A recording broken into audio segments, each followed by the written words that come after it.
মোৰ নাম জ্যোতি। মোৰ এজনী 7 মহীয়া ছোৱালী আছে।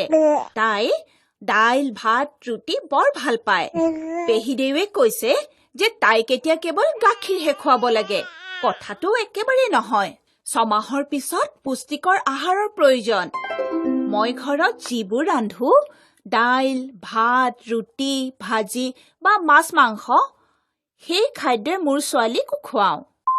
6 মাহৰ পৰা 2 বছৰ বয়সলৈকে সময়ছোৱা মোৰ ছোৱালীৰ বিকাশৰ বাবে অতি গুৰুত্বপূৰ্ণ। এই সময়ছোৱাতে মগজু, শৰীৰ আৰু উচ্চতাৰ বিকাশ হয়। যদি এতিয়া খোৱা-বোৱা অনিয়মীয়া হয়, তেন্তে বিকাশ ভালদৰে নহ'ব আৰু ভৱিষ্যতে সমস্যাও হ'ব পাৰে। সেইবাবে মই মোৰ ছোৱালীক স্তন্যপানৰ লগতে ডাঙৰৰ খাদ্যও খুৱাইছো। মোৰ যে বৌ আছে, তেওঁৰ সন্তানক এবছৰ পিছতহে গোটা আহাৰ খুৱাইছিল আৰু কিনো খুৱাইছিল তাৰো ভালদৰে ধ্যান দিয়া নাছিল। ফলত কি হ'ল, শিশুটিৰ মানসিক বিকাশেই ভালদৰে নহ'ল।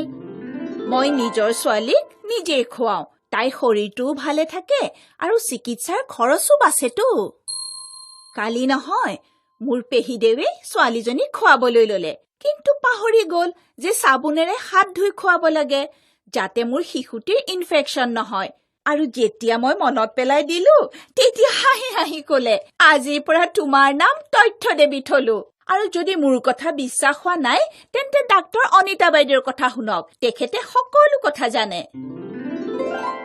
আটাইতকৈ মনত ৰাখিবলগীয়া কথা হ'ল এটাই, 6 মাহ সম্পূৰ্ণ হোৱাৰ পিছতে আপোনাৰ শিশুটিক স্তন্যপানৰ লগতে ডাঙৰে খোৱা খাদ্য দিয়ক।